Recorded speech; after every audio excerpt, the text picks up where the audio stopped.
ஒத்த சொல்கிறதுக்கே இவ்வளோ மூச்சு வாங்குது. எங்கள் தாத்தா எவ்வளோ கஷ்டப்பட்டு செஞ்சுருப்பார். 2 படம் எடுத்து ரெடியாக வச்சுருக்கான். இப்போ 25 லாஸ்ட்டில் ஒரு படம் விடுவான், அடுத்த 26 ஒரு படம் விடுவான். இங்கே காலை வைப்பான், முடிஞ்சா பார்ப்பான், முடியலே அவன் ஷூட்டிங் நடிக்க போயிடுவான். நீ நடு ரோட்டில் நின்று கல்லடிப்பட்டு செத்துருவேன். அந்த துண்டு போட்டுக்கின்னு மப்ளர் போட்டுக்கின்னு சீன் காட்டுறது இதெல்லாம் இருக்கவே கூடாது. பொதுக்குழுவில் பேசுகிறான்ற நாய் மாதிரி கத்துற, அதுவா பொதுக்குழு கத்துற? அதுவும் சொல்கிறான், திமுகவுக்கு முடிவுரை எழுதவன் சொன்னவன்லாம் செத்து சுடுகாடுக்கு போய் அவனுக்கும் எங்கள் கர்மாந்திரம் எடுக்க சமாதி கட்டின கட்சிடா இது.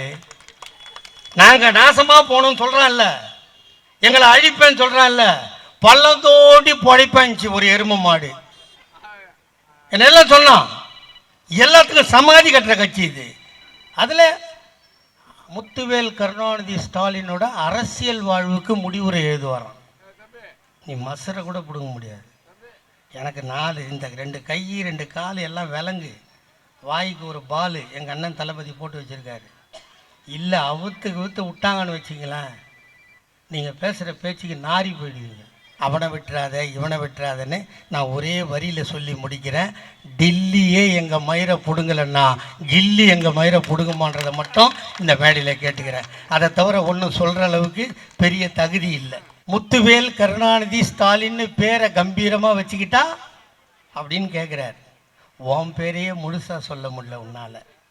உனக்கு ஒப்பா ஆத்தா பேரை வச்ச பேரை முழுசாக சொன்னீங்கன்னா ஓட்டு விடாது.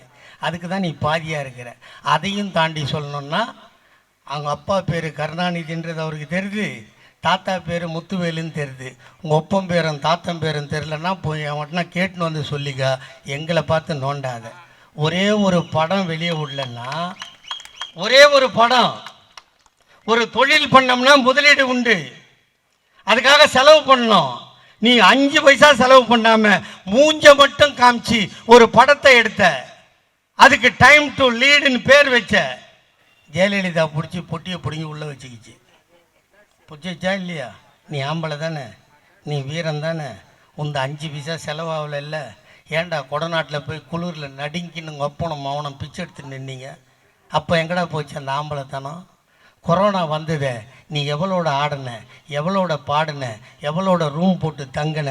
கொரோனாவில் ஒன்றிய செயலாளரையும் எம்எல்ஏவையும் வார்டு கவுன்சிலரையும் உயிரை பறி கொடுத்து இந்த தமிழ்நாட்டு மக்களை நாங்கள் காப்பாற்றி நட்டு நிற்க வைப்போம். இவர் வருவாராம், 26 நிற்பாராம், அடிப்பாராம், நேராக போய் முதலமைச்சர் சீட்டில் உட்காருவாராம். நாங்கள் 75 வருஷம் கட்சி நடத்திட்டு குச்சி ஐஸ் வாங்கிட்டு சப்பிட்டு போகிறதுக்கடா நாங்கள் எங்கள் கட்சி நடத்துகிறோம். மந்திரி வந்துட்டார். நான் முதலே சொன்னேன், ஹரீஷ்கிட்டையும் சொன்னேன், மாவட்ட செயலாளர்கிட்டையும் சொன்னேன். அவர் வர்றதுக்கு முன்னே அவர் மேலே ஏறணும், நான் இறங்கணும்னு. அவரை வச்சுட்டு நான் பேச முடியாது. அவர் முனைவர் பட்டம் வாங்கினவர், ஆய்வு நடத்தினவர். என்னை போன்றவனும் ஒரு காலத்தில் மந்திரியாக ஆக முடியும் என்பதற்கு ஆதாரமாக இருப்பவர். திருவிடைமருதூர் தொகுதியில் 3 முறை தொடர்ந்து மக்களின் ஆதரவை பெற்றவர்கள். நாயை அடிக்கணும்னா என்ன பண்ணணும் தலைவா? நாயை அடிக்கணும்னா சுதர்சன் அண்ணன் மாதிரி வேஷ்டி கட்டின்னு போனால் மூஞ்சி உடஞ்சிரும், தடிக்கு விழுந்துருவோம். ஷார்ட்ஸு போட்டுக்கின்னு கை பனின்னு அவுத்துட்டு கட் பனின்னு போட்டுக்கின்னு நல்லா 10 கருங்கல்ல கையில் வச்சுன்னு தெத்தனமா நாய் செத்துரும். அந்த வேலையை தான் நான் செய்கிறது. இப்போ இங்கே கூட சொன்னாங்க, அண்ணாமலை அறிவாலயத்தை செவுரை உருவுன்னு சொன்னார். அவன் நல்லவன். இடிப்பேன்னு சொன்னானா? சொல்லல. இடிப்பேன்னு சொன்னான் இல்லை. என்ன சொன்னான்? செங்கல்ல உருவேன். அவர் உருவுறதுலேயும் உரியறதுலேயும் ரொம்ப சூப்பரான ஆள் அவர். நம்மளாம் என்ன சொல்லுவோம், இடிப்போன்னுவோம். நம்ம இடிக்கிறதுல கில்லேடி. அவன் உருவுறதுலேயும் உரியறதுலேயும் சூப்பரான ஆள். இன்னும் 1 வாரமோ 2 வாரமோ அவன் மூஞ்ச பார்த்தீங்களா? அவனை என்னான்னு சொல்லி தொலையுதுன்னு தெரில. அந்த சீமா ஒரு பக்கம், அவன் பாரு நிறைய தாய்மார் உட்காந்துக்கிறாங்க. இஷ்டப்பட்டு வந்தால் கர்ப்பமாக்குவானா, 7 வாட்டி கருவை கலைப்பானா, ஆனால் ஓட்டு கட்டி தெருவுக்கு வருவானா. இந்த தீர்த்தகிரி பட்டியில் மட்டும் ஒன்று சொல்கிறேன், அது விஜயாக இருக்கட்டும், அண்ணாமலையாக இருக்கட்டும், சீமானாக இருக்கட்டும், எவனா ஓட்டு கேட்டான், சிவாஜி கிருஷ்ணமூர்த்தி பேசினான், 2 பொம்பளை மடக்கி அவனை முறத்தால் அடிச்சிங்கன்னு செய்தி வந்தால் மட்டும்தான் என் மனசாரும். ஒரு ஆணியம் பிடுங்கலை. நான் நான் சொன்ன இவ்வளவு பெரிய பட்டியல், இத்தனை பட்டியலும் செஞ்சு வச்சு அது பாரு என் காலில் எங்கே போய் உட்காந்துருக்கான். நீங்கள் பாருங்கம்மா, திருப்பி என் காலில் எங்கே உட்காந்துக்கிறப்ப ராம்பலாம். ஒரு நேரத்தில் இப்படி சேர் போட்டு உன்னை உட்கார விட்டானா இவனா என்ன சொல்லுவான்? எருமை மாடு ஆம்பளை நிற்கிறான் உட்காந்துக்கிறேன் எந்திரி சொன்னாங்களா இல்லையா? உங்களை முன்வரிசையில் நாற்காலி போட்டு ஆம்பளை பின்னாடி உட்கார வச்ச கட்சி இந்த திமுக. சீமான் ஆள் இருக்கான்ல, சீமான் கட்சியில் நீங்கள் பார்ப்பீங்க.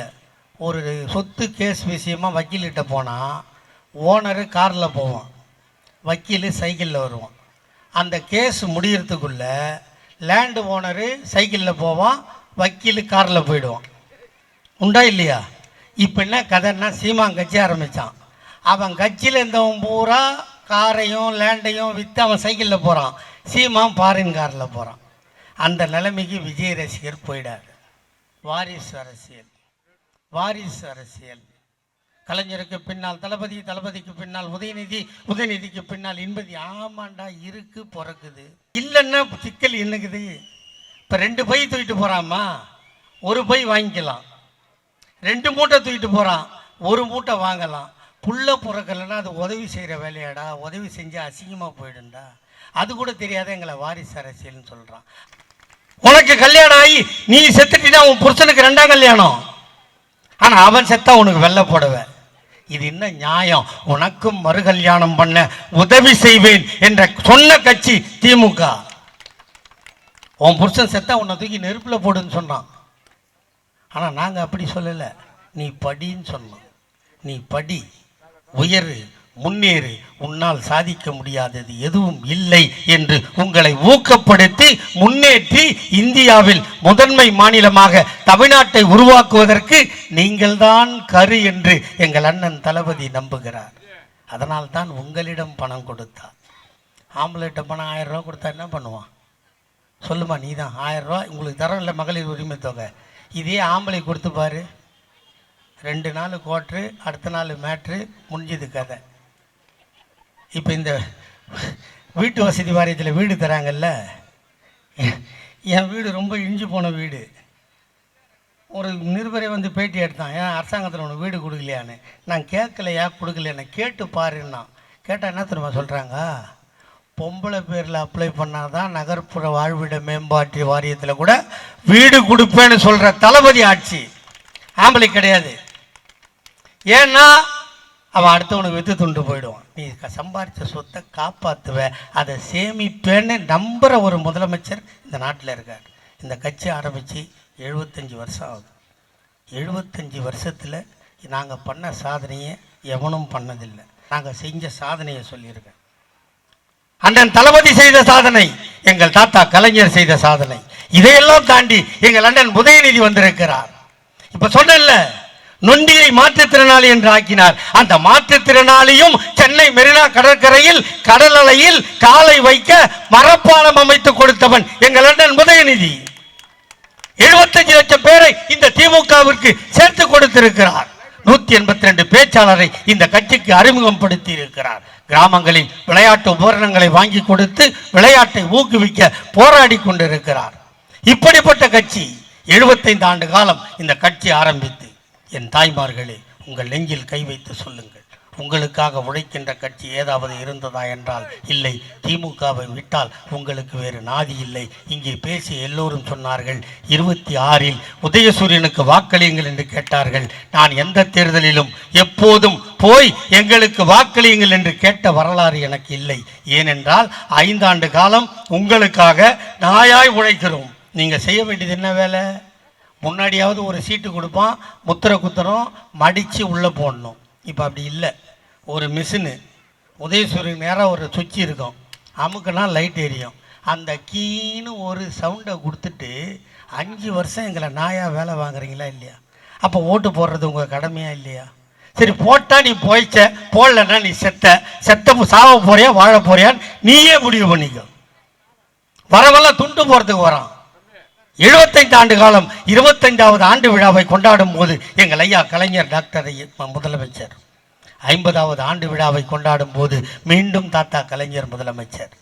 75வது ஆண்டு விழாவை கொண்டாடுகிறோம். எங்கள் அண்ணன் தளபதி முதலமைச்சர் 100வது ஆண்டு விழாவை கொண்டாடும் போது எங்கள் அண்ணன் முதலமைச்சராக உதயநிதி இருப்பார். வெல்வோம் 200, படைப்போம் வரலாறு. தமிழ்நாடு போராடும், தமிழ்நாடு வெல்லும். வாய்ப்புக்கு நன்றி. வெல்க தமிழ். வணக்கம்.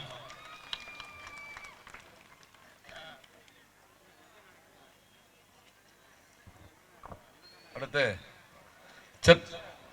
சென்னை வடகிழக்கு மாவட்ட செயலாளர், மாதாவரம் சட்டமன்ற உறுப்பினர், மதிப்புமிகு அண்ணன் வழக்கறிஞர் மாதாவரம் சுதர்சனன் MAB அவர்கள் சிறப்புரையாற்றுவார்.